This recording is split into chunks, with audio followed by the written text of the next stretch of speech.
And I would request all of you to please put your hands together for Ajey Maharaj, Head Corporate Communications and PR, Fortis Healthcare. Please welcome Ajey Maharaj. Welcome on board, sir.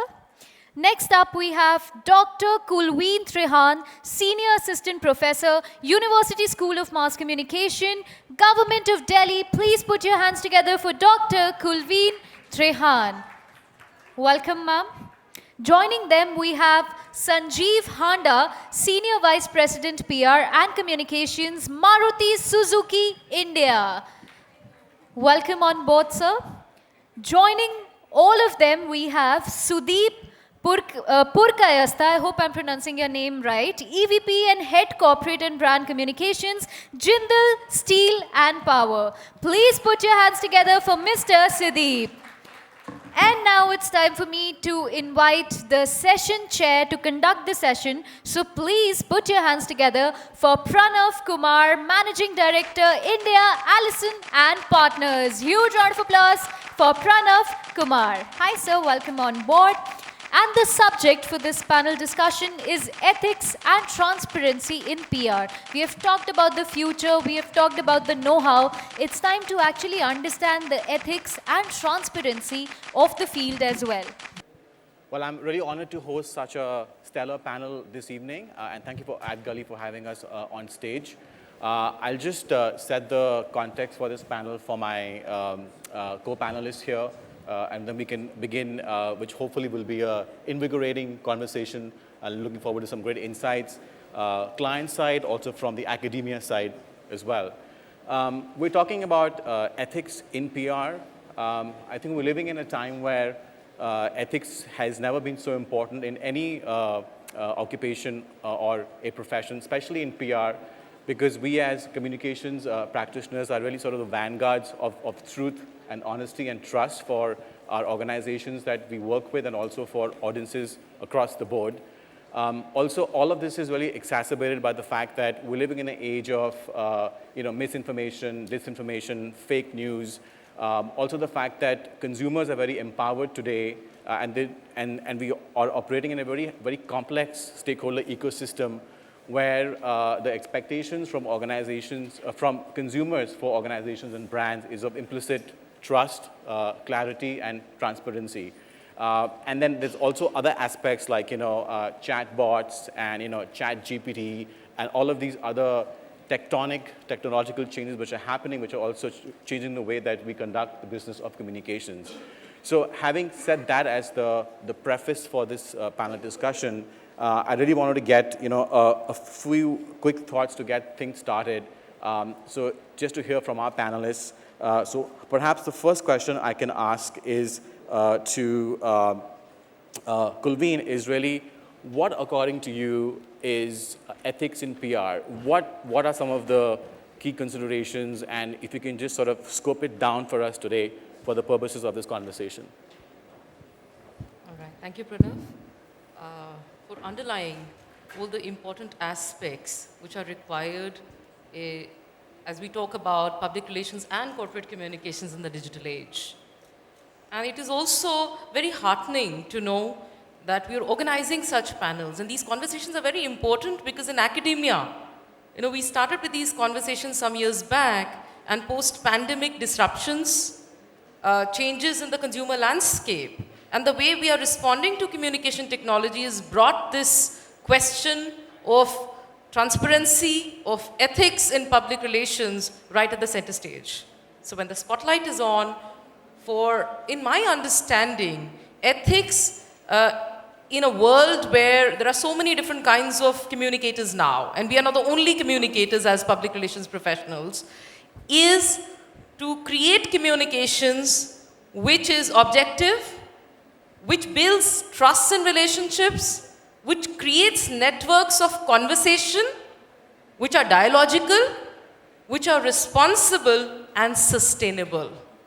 But of course, the conversation on sustainable can take place another day, but at the moment, it's about fairness, responsibility, and responsiveness in our communication. So if you can take it from there, Yeah, Pranav? absolutely. So, Ajay, I thought I'll bring you into this conversation. So, you spoke about trust and responsiveness and and responsibility, right? So, from your side as a communications practitioner on the client side, especially in the healthcare sector, where there are many implications, from a trust, authenticity perspective, how do you go about, really practicing the art of communications in a trustworthy way, in which you are making sure that outreach and your the way that you engage with consumers is in a transparent manner as well? So, just quick perspectives from you would be good. It's very important to be very transparent and basically share the right information. What is the truth? Because a lot of misinformation keeps on traveling in the current era when you're talking about the digital age. So we have seen that. So how accurate you can be, because public depends on that information which we are sharing. We are the brand custodians, and whatever we share can have an impact on the audience. So that is important to understand what they want to know, what they want to hear, and ensure that whatever information is being shared is trustworthy. People are going to connect with the brand in a proper way. Like if you say Tata's leadership with trust, so people connect with the brand. Right. So that's the kind of connect you require for your brand. People have to understand your brand. You talked about the messaging and everything, and also the sustained communication, what is required. It really helps in that way. And just to add to that, what are some of the challenges that you foresee from an organizational perspective when it comes to doing all of those things you talked about? Do you have to work with a lot of internal stakeholders to align on transparency, making sure that communications is truthful, that the narrative is correct? How do you go about that, from your side of things? So I can come with an example for this, because everybody is connected with the healthcare, and people go to private hospitals for care and for treatment and ailment. So people don't have that particular kind of a trust. The trust factor was very low before the COVID. It was, I think, at almost at 10, and it was even below the police. But after COVID, the way the things have transformed, the kind of trust which doctors have got, and the kind of respect the people have started giving back to the doctors. Initially, if somebody is coming to a hospital and you prescribe them 5 tests, so people are going to say that they're minting money and they want to make money out of this whole thing. So that thing is diminishing in a way, and people have started trusting the doctors more, and they're depending on the kind of, if you're coming to a super specialty hospital, so definitely a doctor is going to ensure that whatever ailment you have, whatever the problems are, he takes care of it. So that's why this test will be prescribed. So it happens, so that's the trust factor. People have to believe in it, and if you are giving the right treatment, if you get treated in the right way, I think the people are going to connect with the brand and they're going to come back to you. Yeah. Sudeep, from your perspective, in terms of building trust, right, at a corporate level, at a corporate brand level, there's so many implications, right, in terms of corporate compliances, governance, and things like that. So would love to get some perspectives from you at the corporate B2B level on how you approach something like building trust with your audiences through communications. Sure. So I think when we look at communications per se, let us take it away a little bit, not only from corporations perspective, but look at it from a public domain. If there is an incident which has taken place in the public domain where the government has to respond or an organization has to respond, then you have to be upfront. You have to put out the facts, and you have to put out the facts in a way that the public is able to understand, receive it well, and also be on the same page with you. Right. And I'm quoting a very recent example. There has been a terrible train accident recently in one part of our country. And there are multiple versions which are coming out in the public domain. Now, obviously, there has to be a credible communication coming out, which is telling all the stakeholders where we are, what we are going to do, and how we are going to take it forward, and what is the solution. Right. So I think these are some very basic, tenets of it, but this has to be followed by everyone for all stakeholders. Sure. I think what you're saying is more expedient, transparent communications is important. Yes. From an issues management perspective. I think let's talk about also, the other issue that we have is of fake news, right? I think we're seeing that increasingly fake news is also a problem that companies and brands are now grappling with. There's so many examples of companies being hit by, rumor mongering, fake news, which in effect drops, market valuations. I think there are multiple examples of that. So perhaps a question for you, Sanjeev, being a automotive consumer-facing company, brand reputation and perception is very important for your customers of Maruti Suzuki, right? Because they have, literally you have the safety, you know, in your hands. So is that something that you grapple with, and what are your views on how should brands go about managing fake news? In fact, I personally, and I strongly feel, fake news is something that should be debunked in fact, nip it at the bud. Yeah. Today, and before I answer your question, just to cite 2 examples, you know, which is, I'm sure on the recent WhatsApp group you may have received. This is a video which is happening where there's a guy at the bottom, and he's changing faces on top from, you know, one person to the president of US to somebody, and he's speaking the same terms. Yeah. So you don't know whether he's true or it's fake. You wouldn't know it. There's another one which I saw recently of, I don't want to mention the car brand, but a car being shown wrecked up, and there's a cycle in front and it says, "Iski cycle se takkar hui thi." So imagine the repercussions, like you rightly said, on the brand, that what are the perception that the people will carry.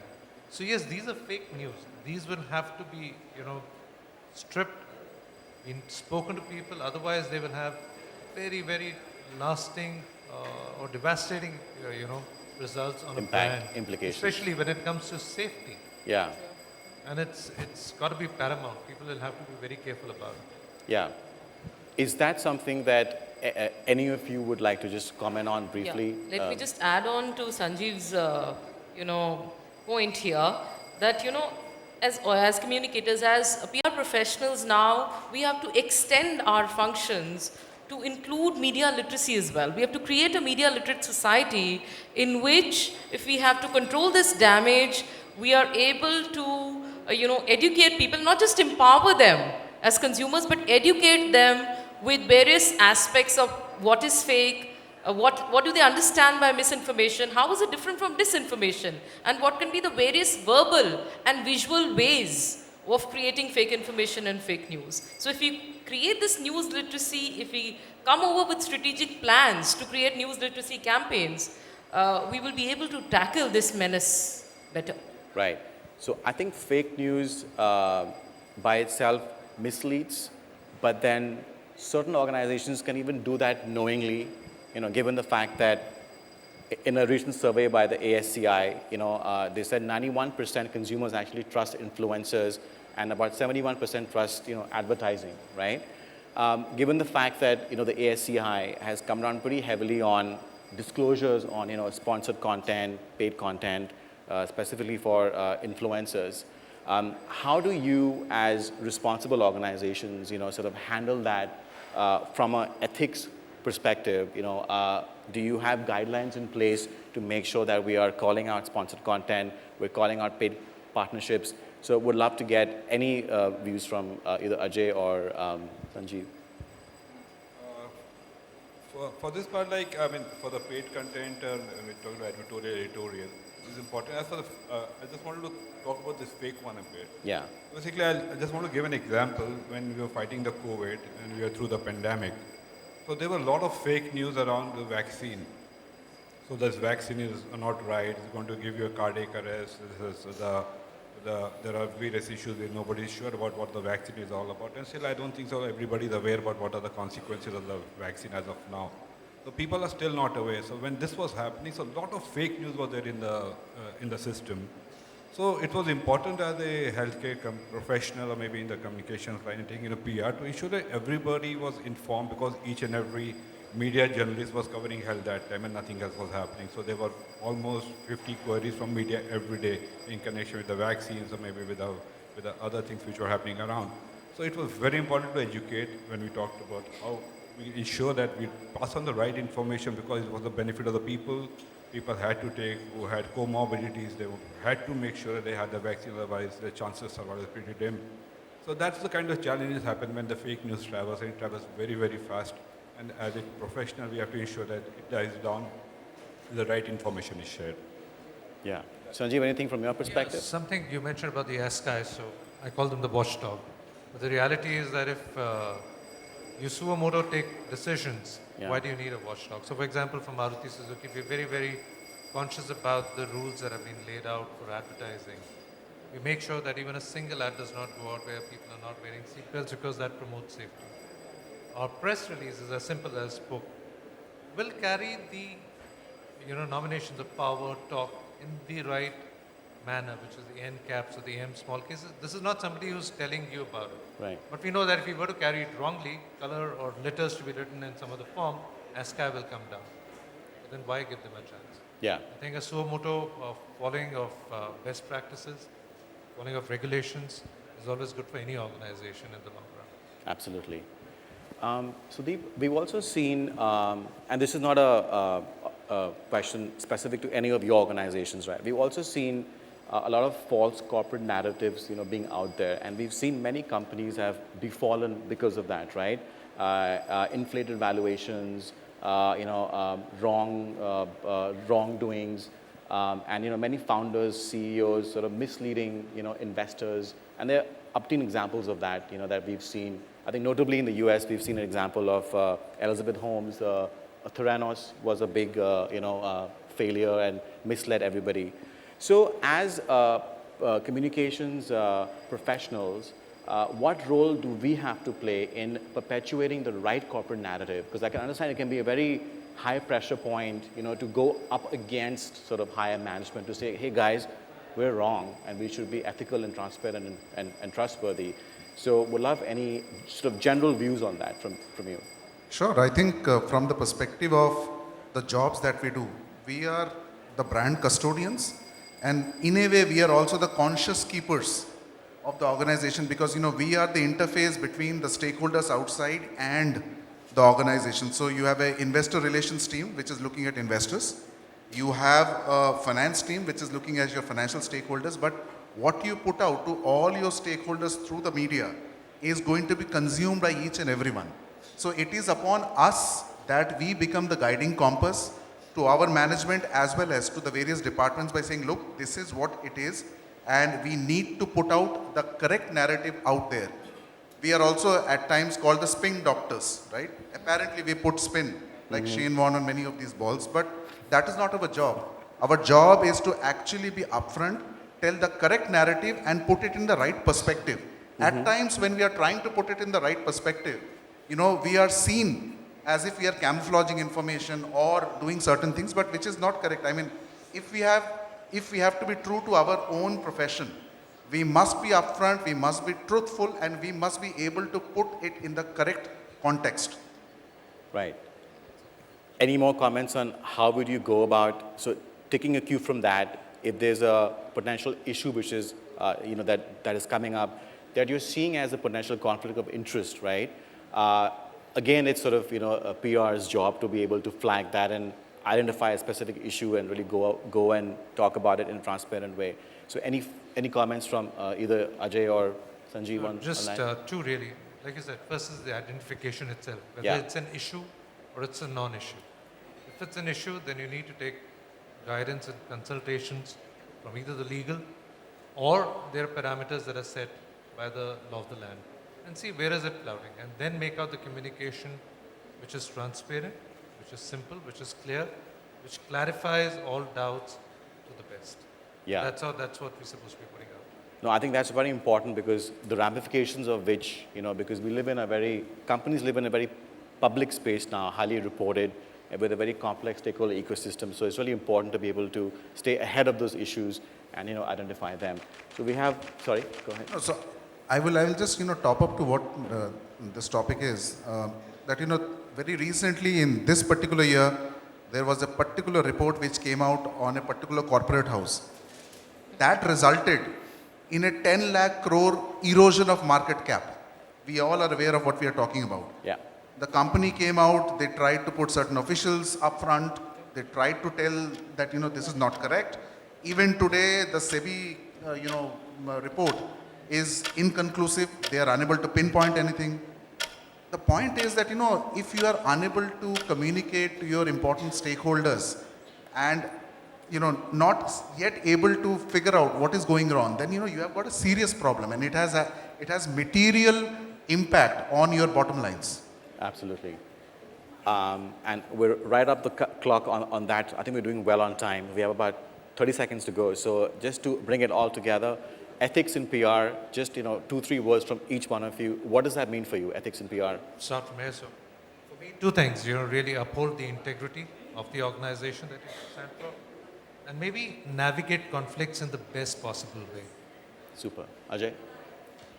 Ethics for me is having the right governance and being very transparent with your stakeholders. Kulveen? So for me, it is two-way communication with the communities, since we are living in a digital environment, building networks of responsibility in relationships. That's very, very important for me. So, and that would only happen if we make ethics profitable, if we create conviction around ethical communications. Sudeep? I think you just need to be upfront and state what you believe and be able to defend what you state.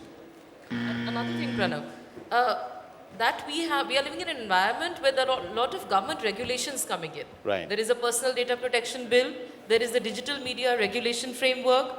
We need to be conversant, we need to have deeper conversations around them to be able to navigate Absolutely. then our spaces as communicators within the organizations. Yeah, that's all we have time for, but we could have gone on talking about this for the next 1 hour, but we got to keep it short, and thank you for your valuable insights. Thank you so much. Thanks a lot. Thank you for understanding. Once again, please give it up for the entire panel, Ajey Maharaj, of course, and the rest of the members. Once again, give it up for Jagriti, Pranav Kumar, Managing Director, Allison+Partners, Ajey Maharaj, Corporate Communications PR, Fortis Health, Dr. Kulveen Trehan, Assistant Professor, University of Mass Communications, Sanjeev Handa, and of course, Mr. Sudeep. Once again, a huge round of applause, guys. Come on. Thank you. Thank you.